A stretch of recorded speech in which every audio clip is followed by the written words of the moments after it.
Media அனைவருக்கும் என்னுடைய வணக்கம்.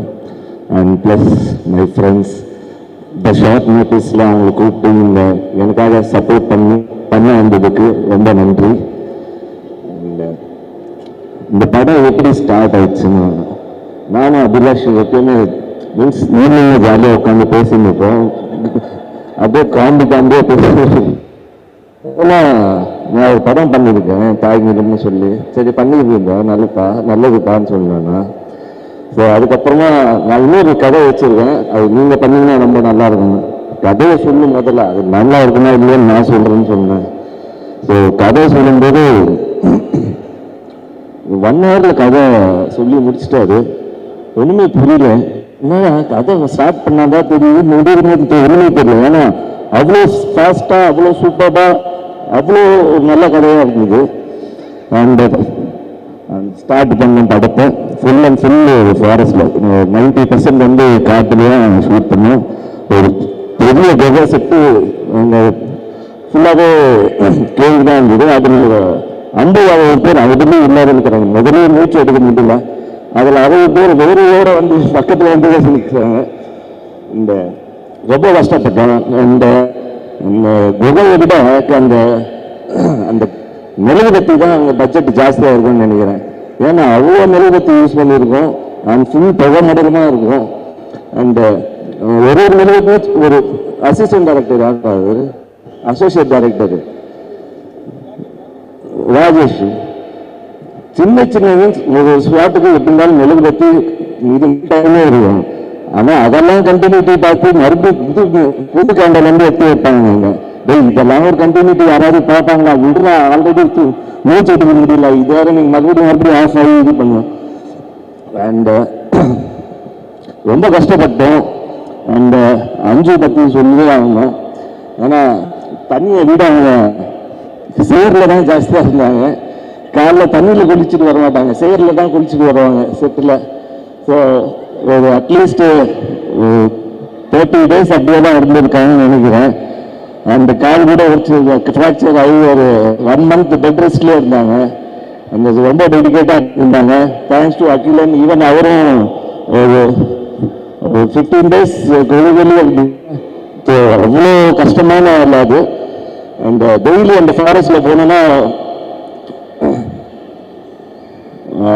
ஜீப்பு காரெல்லாம் போகாது, ஜீப்பு தான் போகும். அந்த உள்ள ஓடுறதுக்கு இந்த நார்மல் ஜீப் இருக்கும்ல, அதில் தான் போகணும். அந்த ரொம்ப ஹார்டாக இருந்தது. அட்டை பூச்சிங்கெல்லாம் நிறைய இருக்காங்க. ஸோ அதெல்லாம் கொஞ்சம் கஷ்டமாக இருந்தது. ப்ளஸ் 30 days படம் முடிச்சிடலாம்னு நினச்சோம். ஆனால் அப்படியே இன்க்ரீஸ் ஆகி 50 days கிட்ட போயிடுச்சு இந்த படம். Thanks to Prashanth sir. ஆனால் அவர் தான் என்னை ஃபஸ்ட்டு செலக்ட் பண்ணார். அபிலாஷ் சொன்னார், ஒரு 2 நாள் கேமராமேன் இருக்கார்.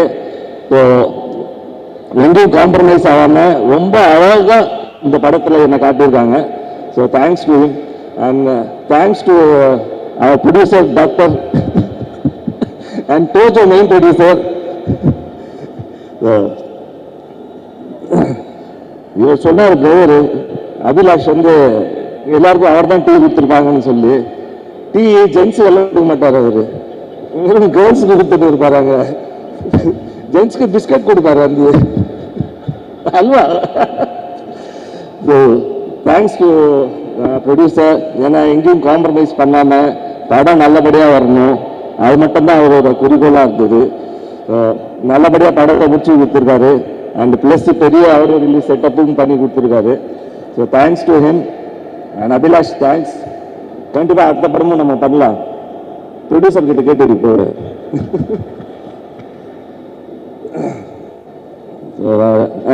ஹவுஸ் பேஷன் சார் மெயினாக. ஸோ இந்த படத்தோட இப்போ விழாவோட நாயகன், இவ்வளோ 50 years ஒரு லெஜண்ட், எனக்காக தமிழ் இண்டஸ்ட்ரியில் மியூசிக் போட்டிருக்காங்க. ரொம்ப பெருமையாக இருக்குது, சந்தோஷமாகவும் இருக்குது. So thanks sir. So background score உங்களுக்கு கேட்டேன். பேக்ரவுண்ட் ஸ்கோர் வந்து அப்படி ஒரு ஹார்ட் ஒர்க் பண்ணி அவர் பண்ணியிருக்காரு. ஸோ கண்டிப்பாக பேக்ரவுண்ட் ஸ்கோருக்காக இந்த படம் வந்து பெரிய ஹிட் ஆகும்னு நம்புகிறேன். அண்ட் சாங்ஸ் கூட ரொம்ப அருமையாக இருந்தது. So thanks to you. கண்டிப்பாக அடுத்த படங்கள் நம்ம வேலை செய்யலாம் சார். அண்ட் யார், மதன் சார், எல்லாரும் எல்லாம் நல்லா ஒர்க் அவுட் பண்ணியிருக்கோம். ஹரிஷ் போரெட்டி சார். ஸோ எல்லாருக்கும் தேங்க்ஸ். அண்டு இந்த படத்தை போய் தேட்டரில் போய் பாருங்கள். அவ்வளோ கஷ்டப்பட்டுருக்கோம். ஸோ கம்ப்ளீட்டாக சப்போர்ட் பண்ணுங்கள். Thanks to all. தேங்க்யூ. என்னோட தமிழ் ரொம்ப week. So it's better I speak in English if you don't mind. First of all, I should thank Avasapithan sir. Then only I'll continue my speech. Because I'm a new person to the industry as a producer. I've done, this is my 5th movie in total, because I've done 3 Malayalam movies and 2 Tamil movies. First Tamil movie was actually Tainalam as Abhilash. That was regarding a Sri Lankan Tamil couple or Sri Lankan Tamil family.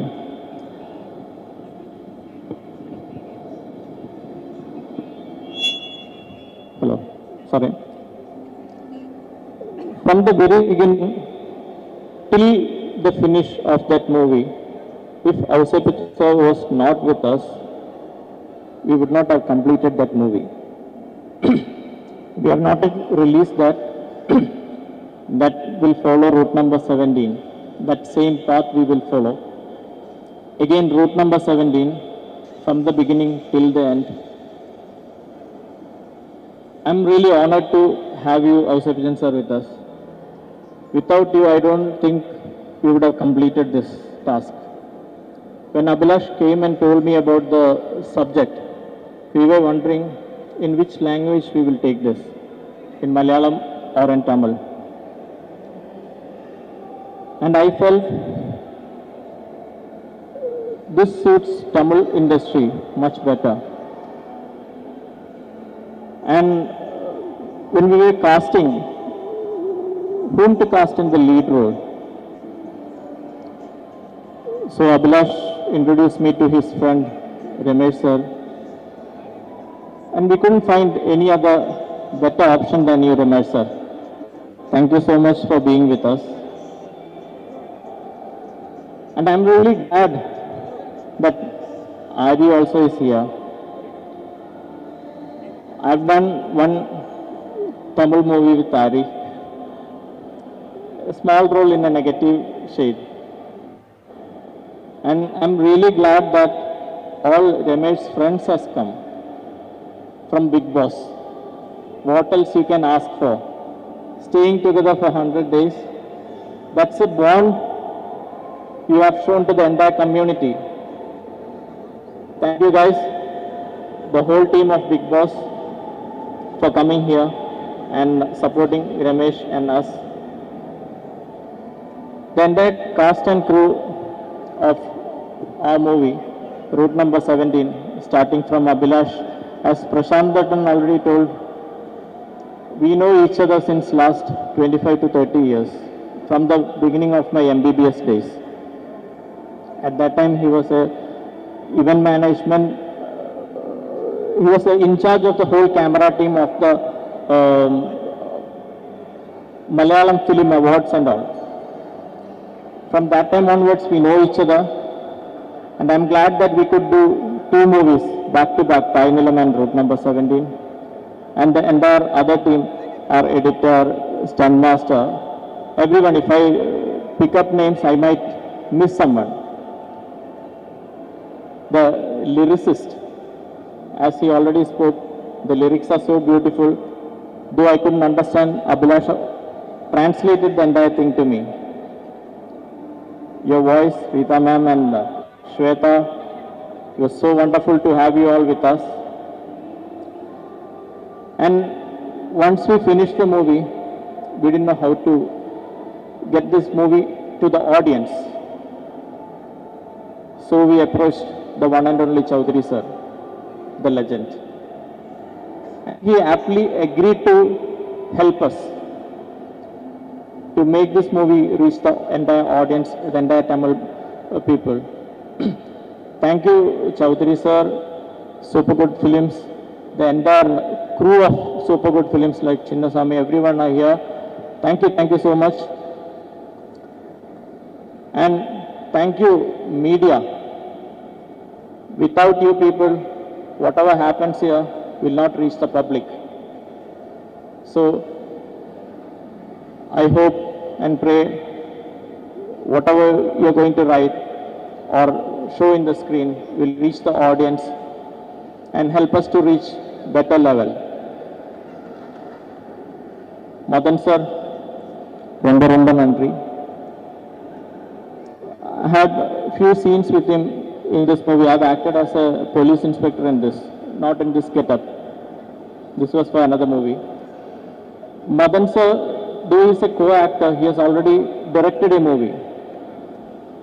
So the way he makes the co-actor comfortable in front of the camera. Thank you so much for supporting us.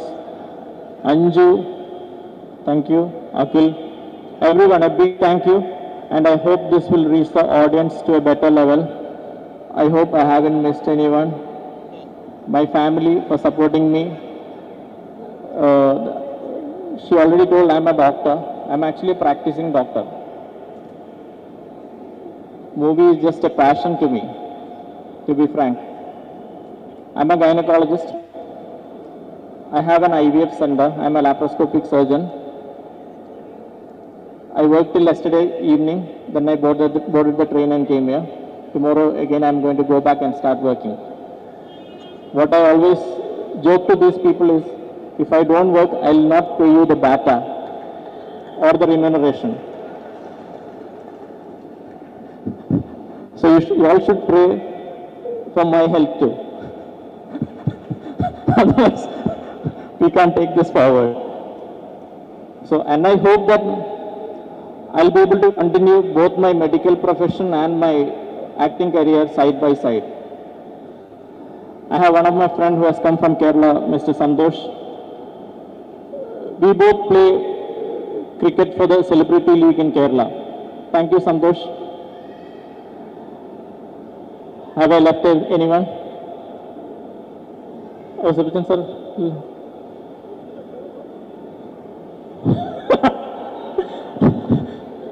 What Jitan sir is telling is producer Tojo.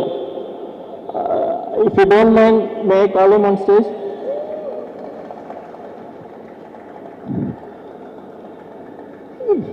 He is my left and right hand. He is Mr. Tojo. Actually, whenever he comes to the set, what Jitan sir says is, முதலாளி வந்திருக்காங்க உட்காருங்க when I go there he doesn't say okay let him sit somewhere because he is the one who pays everyone. So you all know whom to catch now. Even if I have to go from New York to catch a Uber, I'll have to call him. Thank you Tojo and the entire team for being with me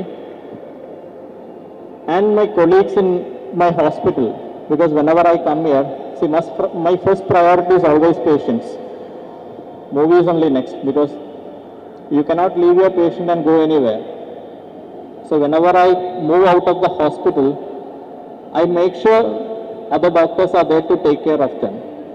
So my colleagues like Dr. Hannat, Dr. Rama, so many are there.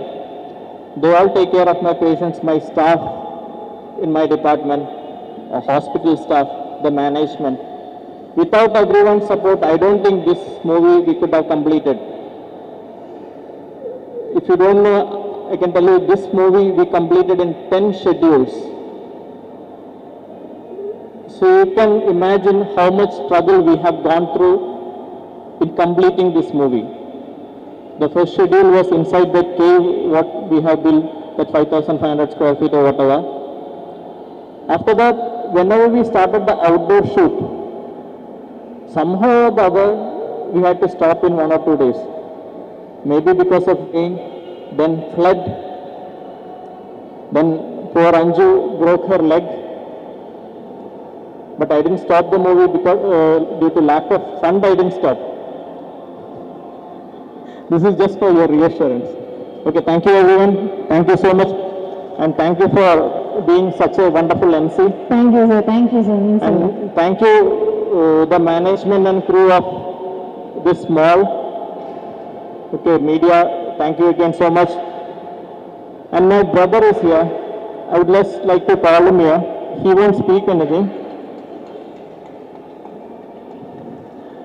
This is another production from the same production company. Looks alike. Little bit on the darker side, that's all. Not an identical twin. Okay, he's my younger brother. He is Dr. Vimal. He is a surgeon. Actually, my family is full of doctors. I am the only odd one out in that.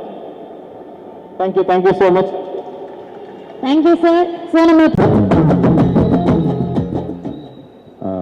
எல்லாருக்கும் வணக்கம். பத்திரிகை மற்றும் வந்திருக்கக்கூடிய அனைத்து cinema நண்பர்களுக்கும் எல்லாருக்குமே வணக்கம். ரொம்ப நாள் கழிச்சு மைக் வர பிடிக்கிறேன், பேசவே வர மாட்டேங்குது. விழாக்கு போய் ரொம்ப நாள் ஆச்சு.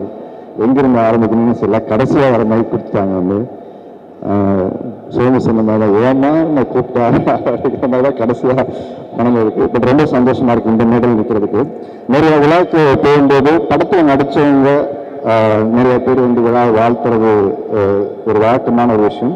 பட் இந்த விழாவில் ரொம்ப சிறப்பான விஷயம் துவக்கமாக நான் பார்த்தது என்னன்னா, ஒரு பாடல் வெளியீட்டு விழாவில் எல்லாத்தையும் பேசி மியூசிக் ரைட்டர் மறந்துடுவோம், லிரிக் ரைட்ஸை மறந்துடுவோம், அப்புறம் பாடினவங்களை மறந்துடுவோம்.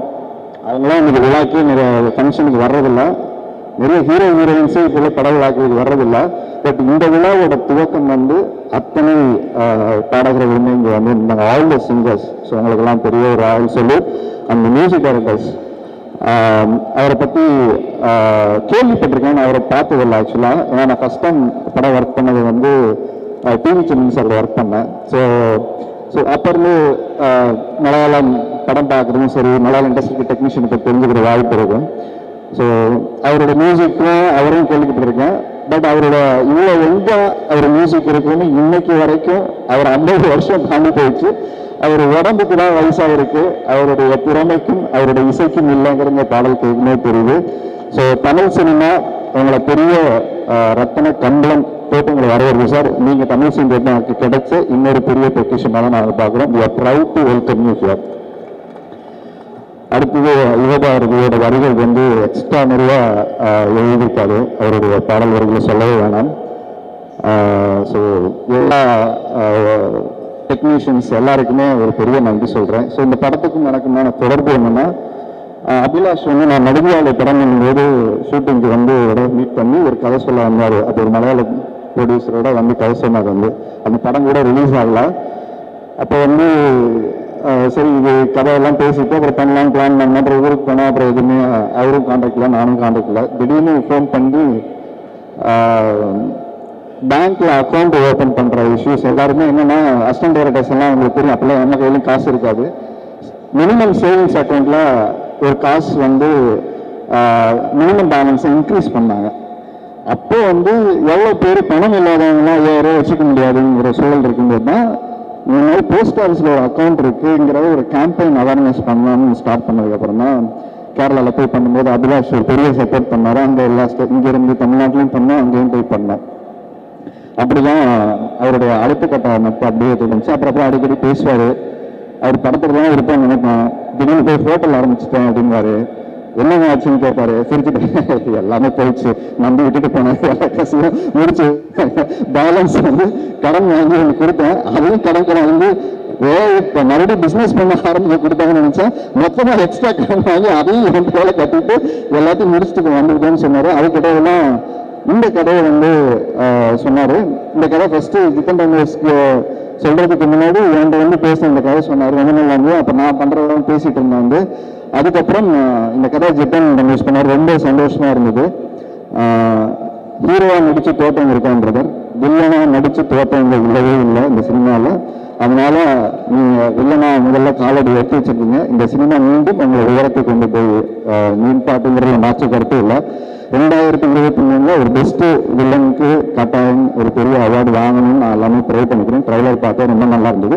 2024க்கு நான் ஒரு வில்லன் பண்ணியிருக்கேன். அதனால அதில் காம்படிஷன் அடுத்து மறுபடியும் நடிக்கணும்னு வராதிங்க. ஏன்னா நீங்களே ஒரு சைக்கோ வில்லன் பண்ணியிருக்கீங்க. நான் ஃபர்ஸ்ட் டைம் நான் இத்தனை படங்கள் பண்ணது நானும் ஒரு சைக்கோ வில்லன் பண்ணியிருக்கேன். ஸோ நீங்கள் 5க்கு மிரட்டியிருக்கீங்க, நான் அன்சிகாவோட நிறைய பிரச்சனை பண்ணியிருக்கேன். அதனால் வேறு ஹீரோயினை தேடுறது மட்டும்தான் நமக்கு வேலை. ஆழம். ஸோ அதனால இதில் வந்து ரொம்ப மிரட்டியாக இருந்தது. ஒரு வாரத்துக்கு முன்னாடி ட்ரைலர்லாம் வந்து அவர் காமிச்சாரு. மியூசிக்கோட ஆர்கெஸ்ட்ரேஷன் வந்து எக்ஸ்ட்ரானரியாக இருந்தது, ரொம்ப பியூட்டிஃபுல்லாக இருந்தது. சவுண்ட் டிசைனிங் அது ராஜகிருஷ்ணன் எல்லாமே ஒர்க் பண்ணியிருக்காங்கன்னு நினைக்கிறேன். ரொம்ப எக்ஸலண்ட்டாக இருந்தது. குட்டி குட்டி சின்ன சவுண்ட்ஸு, அந்த மூடு ரொம்ப நல்லா இருந்தது. அண்ட் நம்ம சினிமாட்டோகிராஃபர் ஆள் வளர்ந்துருக்காரு அப்படிங்கிறது எல்லாரும் சொல்கிறாங்க. ஆனால் அவரோட சினிமாட்டோகிராஃபியோட எந்த பண்ணாலுமே அவருடைய மனசு ஒன்று இருக்குண்ணா. அப்புறம் அப்போ போல பார்த்தேன், towards dedication to the work. இங்கே நிறைய பேர் அந்த டெக்னீஷியன் சொன்னாங்க 500 ரூபாய்க்கெல்லாம் ஃபைட் மாஸ்டர் கொடுக்குறாங்க. ஆர்டிஸ்ட்டு எக்ஸ்ட்ரா மழை வந்து போட்டு வேணா காசு வாங்காமல் நம்ம இண்டஸ்ட்ரியில் நடந்திருக்காரு. இப்படி நிறைய பேருக்குள்ள இருக்கிற மனிதன் இந்த ஸ்டேஜில் தெரிஞ்சது. இந்த படம் பணத்துக்காக இங்கே நிறைய டெக்னீஷியன் இல்லை, ப்ரொடியூசர் அமர் அண்ட் அபிலாஷ் சம்பாரிச்சு வச்ச மனிதர்கள் தான் இங்கே நிறைய பேர் இருக்கேன். நான் உட்பட இங்கே வந்து விஜயன் ரமேஷ் ப்ரொடியூசர் அப்படிங்கிற எல்லாரும் மனிதர்களுக்காக தான் இருக்கேன். அர்ச்சனாலாம் பயங்கர பிஸி. முடிச்சுட்டு 8 மணிக்கு மேலே இன்னைக்கு வரணும், அண்ணன் பக்கத்துக்கு நிற்கணும். சோமு, நிஷாலாம் டேட்டே இல்லை. எங்கள் வீடு பக்கத்துல தான் இருக்காங்க. எங்கள் வீட்டுக்கு ஒரு நாள் கூட வந்ததில்லை. மாசத்துக்கு ஒரு நாள் வருவாங்க. சம்பாரிச்ச காசை அங்கே வச்சுட்டு எடுத்துட்டு போறதுக்கு இப்பதான் வீடெல்லாம் கட்டிட்டு வந்தேன். அது திருச்சி இல்லை, சென்னையில் வாங்கிடுவா, பெருசாக வாங்குவேன். என்னமோ வாழ்க்கை. ரொம்ப சந்தோஷப்பட்டது, ஹீரோக்கள் மட்டும்தான் போய் உதவி செய்வாங்கன்னு இல்லை, மனசு இருந்து செய்யற அத்தனை பேருமே ஹீரோ தான். அது ஒரு பெரிய ராயல் சொல்லிட்டு. ஏன்னா அது கேபி பாலாவா இருக்கட்டும், நீங்களா இருக்கட்டும், எவ்வளவு செய்யறோம் முக்கியம் இல்லை, நம்ம எவ்வளவு மனசு அன்போட செய்யறதுக்கு இல்லாதவங்களுக்கு போய் ஒரு பிஸ்கட் கொடுத்துட்டு அந்த வீடெல்லாம் பார்ப்பேன், திட்டுறாங்க அந்த பக்கம் சொல்லிட்டு அப்புறமா மறுநாள் அதுக்கு ரெடி பண்ணிட்டு முன்னெச்சரிக்கையோட போய் தேடி போய் செய்யற விஷயம் இருக்கு இல்லையா, அது மேலே பெரிய மனசு சகோதரி. உள்ள இருந்து எப்படி பார்த்தோன்னா அதே மனசோட நீங்க வெளியில போய் நீங்க செய்யறது ரொம்ப சந்தோஷமா இருக்கு. உங்களை பார்த்து இன்னும் நிறைய பேர் செய்யணும். எல்லாருமே அதான் ஹீரோக்கள் வந்து அவங்க இவ்வளோ கொடுக்கல, இருந்து இவ்வளோ கொடுக்குறாங்க, கொடுத்தவங்க இவ்வளோ இருக்காங்க, இது மாதிரி பார்த்து நிறைய பேர் நம்ம கொடுக்க ஆரம்பிப்போம். யாரு கொடுக்கலன்னு கேட்க வேண்டியதில்லை, கொடுத்தவங்களை கொண்டாடுவோம். பெரிய பெரிய நடிகை கொடுக்கறது மட்டும்தான் நம்ம விளம்பரம் பண்றோம். இந்த மாதிரி ஓடி செய்யற மனிதர்களை நம்ம கொண்டாடக்கூடிய ஒரு மேடையாக நீங்க வந்திருக்கு. அந்த படத்துக்கு இதுக்கும் சம்மந்தம் இல்லை. ஆனா வித்தன் கணேஷ் அண்ணா அப்படிங்கிற அந்த ஒரு ஓட வந்து கடைசி வரைக்கும் பேசி முடிச்சு எல்லாம் ஓடுவாங்க. நாங்கள் எல்லாருமே 2 நாளைக்கு அப்புறம் மீட் பண்றதுனால எல்லாமே கடைசி வரைக்கும் இருக்கும். அதுக்கப்புறம் இந்த படத்துல ஒர்க் பண்ண மற்ற டெக்னீஷியன்ஸ், மெயினாக ஃபைட் மாஸ்டர் வந்து அத்தனை டெக்னீஷியன்ஸ், அந்த 5 heroine. So welcome to Tamil industry. உங்களுக்கு பாட்டு இல்லை, பாட்டு போடும்போது உங்க முகத்தை பார்த்தேன், ஒரு சின்ன கவலை தெரிஞ்சது. அது கடைசி 2வது பாட்டு போடும்போது சகோதரி கேட்டது, என்னன்னா இந்த பாட்டு உங்களுக்கு கிடைக்கலன்னு பார்த்தீங்களா அப்படின்னு. அது பெரிய கவலை. அதனால நம்ம அங்கிருந்து தான் இங்கே வர்றோம். அதனால இவங்களும் நம்ம நடிச்சு இல்லைன்னா நடிச்சு பெரிய ஆல்பம். ஸோ அதனால ரொம்ப சந்தோஷமா இருக்கு. சிங்கர்ஸ் எல்லாருமே நல்லா பண்ணியிருக்காங்க. அடுத்து முக்கியமா அமரை பற்றி சொல்லணும். அவருக்கும் எனக்கும் ஒரு 4-5 இயர்ஸ்க்கு மேலே இருக்குன்னு நினைக்கிறேன். ஒரு மனுஷன் வந்து உயிரை காப்பாற்றுறதுக்கு டாக்டர் ஆனாங்க, இல்லை கடன் வாங்குறதுக்காக சம்பாரிச்சு கடன் அடைக்கணும் டாக்டர் ஆவாங்க. ஆனா சினிமாவை காப்பாற்றுறதுக்காக அறுத்து ஆபரேஷன் பண்ணி மனுஷன் ஓடி உழைச்சு தனக்குள்ள இருக்கிற பேஷனை. ஏன்னா நான் சின்ன வயசுல இருக்கும்போது எங்க வீட்டில் எல்லாரும் கொஞ்சம் சீக்கிரம் சேஃபா இருப்பாங்கன்னா டாக்டர் ஆகும்னு ஆசைப்படுவேன். நான் தான் சொல்லுவேன் டாக்டர் ஆகும், ஆக்டர் ஆகிட்டேன். ஆனா டாக்டர் ஆன ஒரு ஆள் ஆக்டரா மாறி உண்மையாவே சொல்றேன், இது வரைக்கும் 5 படங்கள் எடுத்திருக்காரு. 5 படத்தையும் தரமா ரிலீஸ் பண்ணியிருக்காரு. அது ஒரு பெரிய கவிதைகள் கொடுங்க. ஒரு மிகப்பெரிய ப்ரொடியூசரோட குடும்பத்திலிருந்து வரல, ஒரு சாமானியனா தன்னுடைய கனவை நோக்கி உழைச்சு தன்னுடைய பேஷனை மட்டும் அவர் முன்னேற்றி போகாம நிறைய பேருக்கு வாய்ப்பு கொடுக்குற அவர் லீட் ரோல் பண்ணல. அது யாரும் அடுத்தவங்க அந்த கதைக்கு சரியா இருப்பாங்களோ அதை தான் பண்ணணுங்கிறத அவர் வந்து ஒரு ரூட் போட்டு கரெக்டாக ஒர்க் பண்ணிட்டு இருக்காரு. இப்போ தமிழ்நாட்டுக்கு ரூட் போட்டு வரணும்னு பண்ணாம முதல்ல ஒரு சப்ஜெக்ட் எடுத்த படம் வந்து எந்த கமர்ஷியல் படமும் இல்லை. ஈழ தமிழர்களை பற்றி ஒரு படம் எடுக்கணும், அதனால எவ்வளோ காசு எனக்கு வரணும்னு முக்கியம் இல்லை, எவ்வளோ காசு எனக்கு சம்பாதிக்கணும் முக்கியம் இல்லை. சொல்ல வேண்டிய விஷயத்த அந்த படத்தில் நான் சொல்லணுங்கிறதுல உடம்பை வருத்தி மொத்த டீம்னு அந்த ஒரு சின்ன பொண்ணு அவங்க நடிச்சிருந்தாங்க. அந்த படம் மேபி ஓடிடியில் கொடுத்துட்டாங்கன்னு தெரியல. டெஃபினட்டாக அந்த படம் எல்லாருமே பார்க்க முடிய படம். ரொம்ப எமோஷ்னலி ரொம்ப பொலிட்டிக்கான ஒரு ஃபிலிம். அந்த ஃபிலிம் வந்து ஸோ அந்த படம் தான் அபிலாஷ் ஃபஸ்ட்டு அதுவும் பண்ணியிருந்தார் வந்து. அதுக்கப்புறம் தமிழ் சினிமாவில் வந்து மறுபடியும் ப்ரொடியூஸ் பண்ண போகிறேன் இந்த கதை சொல்லும் போது எனக்கு தெரியும் இங்க என்ன ஒரு வச்சு செஞ்சுக்கிட்டே இருக்காரு, ப்ரொடியூசர் இவரை வச்சு செய்யறாரா, இவரு ப்ரொடியூசர் வச்சு செய்யறாரா தெரியல பாவம் அப்படின்னு சொல்லிட்டு நான் யோசிச்சா இருப்பாரு. இல்ல ஒண்ணு போயிட்டு இருக்கு, அங்க ஒரு 7-8 கோடி ரூபாய் மலையாளம் ஒரு படம் ஆரம்பிச்சிட்டாரு, அப்ப வெயிட் ஆயிட்டாரா ப்ரொடியூசரா அப்படின்னு சொல்லி கேட்டுட்டு இருந்தேன். ரொம்ப சந்தோஷமா இருக்கு. நிறைய படங்கள் தமிழ் சினிமாவில் தொடர்ச்சியா படம் எடுக்கணுங்கிற ஒரு முயற்சியோட அவரோட பேனருக்கு என்னுடைய வாழ்த்துக்கள். அவர் மட்டும் தன் கனவை நோக்கி நகரணும்னு நினைக்கல, நிறைய பேர் கனவுகளை சுமந்துக்கிட்டு அவர் வர்றாரு. அதுதான் அவர் தயாரிப்பாளர் ஜெயிக்கணும், அது தமிழ் சினிமாவுக்கு வந்த இந்த மாதிரி தயாரிப்பாளர்களுக்கு நம்ம எல்லாம் சப்போர்ட் பண்ணணுங்கிற ரொம்ப ஒரு விஷயத்தை நான் தாழ்மையாக கேட்டுக்கிறேன். நிறைய பேர் இங்கே படத்தில் நடிக்காத நிறைய ஆக்டர்ஸ் இங்கே வந்திருப்பாங்க. இவங்கெல்லாம் இந்த படத்துக்கும் அவங்களுக்கு சம்பந்தம் இல்லை சொன்ன மாதிரி. ஆனால் இங்கே வந்திருந்த அபிலாஷ் ஜெயிக்கணும், ப்ரொடியூசர் ஜெயிக்கணும், டெக்னீஷியன்ஸ் ஜெயிக்கணும், ஜித்தன் ரமேஷ் ஜெயிக்கணுங்கிற நோக்கத்தோடு வந்ததான். நான் கேட்ட ஜித்தன் ரமேஷ் யாரெல்லாம் இன்வைட் பண்ணியிருக்காருன்னு அவர் ஒரே பதிலாக சொன்னார், நான் நினைச்சா எல்லாரையும் கூப்பிடலாம், ஆனால் இந்த படம் நான் ஜெயிச்சுட்டு எல்லாரையும் ஒரு மேடையில கூப்பிடணும்னு சொல்லியிருக்காரு. ஸோ அது வந்து ரொம்ப ரொம்ப அந்த தன்னம்பிக்கை எனக்கு ரொம்ப பிடிச்சது. யாரை கூப்பிட்டு நம்ம படம் ரிலீஸ் பண்ணுறது முக்கியம் இல்லை, படம் ரிலீஸ் ஆனதுக்கப்புறம் நம்மளை கூப்பிட்டு பேசணுங்கிற ஒரு சூழ்நிலை உருவாக்கணுங்கிற ஒரு விஷயம் ரொம்ப ரொம்ப முக்கியமான விஷயம். உங்களுக்கான டைம் ஸ்டார்ட் ஆயிடுச்சு பிரதர். இப்போ கூட ஒரு வாரத்துக்கு முன்னாடி இந்த பிக் பாஸ் சீசன் வந்து நிறைய பாப்பர்ஸ் வருங்களா, அப்போ நீங்கள் பேசின ஒரு பாப்பர்ஸ் வந்து ஃபோனை நோண்டிட்டு இருக்கும்போது வந்தது. சினிமாவில் வந்து எனக்கு பெரிய போராட்டம் இருந்தது, அப்பா நிறைய பேரை உருவாக்கியிருந்தாரு, ஆனால் தன் பையனை உருவாக்கில இருக்க பெரிய போராட்டத்தில் எனக்கு லக் இல்லையா, ஹார்ட் ஒர்க் இல்லையா, நான் பண்ணது எல்லாமே தப்பு, என்னுடைய தவறுகள் தான் அதுக்கு காரணமாக ஏற்றுக்கிற ஒரு மனுஷன் பிக் பாஸ்லேயும் அவர் சொன்னால் ஒரு நாள் ஒத்துட்டு சரண்டர் ஆகிட்டு போயிட்டே இருப்பாரு. எதுக்கு சண்டை போடணும், அவர் கேட்பேன், என்ன பேசிட்டு போறாங்க எதுவுமே கேட்க மாட்டேங்கிறேன். அவங்க சண்டை போடும்போது நம்ம சண்டை போடுவோம், நமக்கு எப்போ தோணுது அப்போ மட்டும்தான் கேள்வி கேட்டு சண்டை போடணும். தேவை இல்லாமல் நம்ம டைம் வேஸ்ட் பண்ண பார்க்குறோம், ஏன் ப்ரோ அப்படின்னு போட்டு ஆளை போட்டு படுத்துறோம் ஜாமின்னு.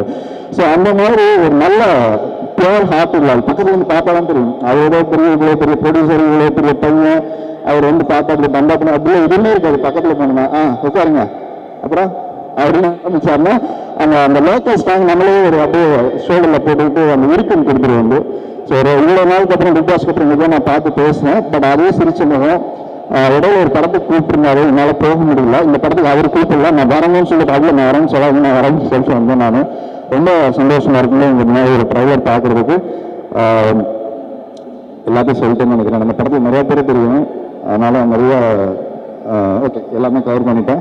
ஸோ ரொம்ப சந்தோஷம். அந்த அவங்களுக்கும் பெரிய தேங்க். இந்த படத்தை கொண்டு போய் மக்கள்கிட்ட சேர்க்கிற விஷயம். ஆடியோ வந்து பாட்டு எல்லாமே நல்லா இருக்கு. ஸோ ஹோல் டெக்னீஷியனுக்கு என்னுடைய வாழ்த்துக்கள். ஸோ டிசம்பர் படம் ரிலீஸ் ஆகுது. ஸோ எல்லாரும் தியேட்டரில் வந்து பார்த்து இந்த படத்தை சப்போர்ட் பண்ணுங்க. ஒரு நல்ல திரைப்படத்தை கொண்டாடக்கூடிய அத்தனை பத்திரிகையாளர்களும் நிறைய படங்கள், இந்த சின்ன சின்ன படங்கள் இந்த வருஷம் டாடா நிறைய படங்கள் வந்து ஓடி இருக்கு. ஸோ இந்த சின்ன படம் நாளைக்கு ரிலீஸ் ஆகும்போது ஒரு பெரிய படம் ஆக மாறி ஒரு வெற்றி விழாவில் திருப்பம் எல்லாரும் நம்ம மீட் பண்ணுவான்னு நினைக்கிறேன். தொடர்ச்சியாக தமிழ் படம் பண்ணுறதுக்கான ப்ரொடியூசர் வந்திருக்காரு. உங்களுக்கும் பெரிய இந்த படம் ஒரு ஓப்பனிங்கை கிரியேட் பண்ணி கொடுக்கணும். உங்களுக்கும் ஒரு ரூட்டை போட்டுங்க, அடுத்து என்ன படம் பண்ணணும்னு. ஸோ உங்கள் ரூட்டு அதோட பயணிட்டு நன்றிண்ணா. நல்லா என்கரேஜிங்காக பண்ணுங்க. தேங்க்யூ அண்ணா, தேங்க்யூ ஸோ மச், தேங்க்யூ. ரொம்ப சந்தோஷம்ண்ணா. தேங்க்யூ. கேள்வி இல்லைன்னா எதுவும் என்னன்னா கேள்வி இருக்கண்ணா? கேள்வி எதுவும் இல்லைண்ணா. அவர் கேட்டாரு இவர் கேட்டாருன்னு அவர் வந்து கேட்கிறாரு, இப்போ பிக் பாஸ் பாக்குறீங்களா அப்படின்னு சொல்லிட்டு. டைம் கிடைக்கும் போது பாக்குறேன், கட்டாயம் பாக்குறேன். டைம் கிடைக்கும் போது பாக்குறேன். எல்லா சீசன் 7 இது பின்னால ஆரம்பிக்கும் போது எல்லாருக்குமே என்னுடைய வாழ்த்துக்கள். வெற்றியாளராக வந்து இந்த இருக்கிற ஆள்களை யாராவது ஒருத்தர் தேடி வரப்போறாங்க. ஸோ யாருக்கு பிடிச்சிருக்கோ அவங்க ஓட் பண்ணுங்க. சண்டைகள்லாம் போட்டுப்பாங்க, நம்ம எதுவும் சொல்ல தேவையில்லை. தங்கச்சி பார்த்தாங்க சிரிப்பு அண்ணா ஆரம்பிச்சிட்டாரு அப்படின்னு. ஓகே அண்ணா.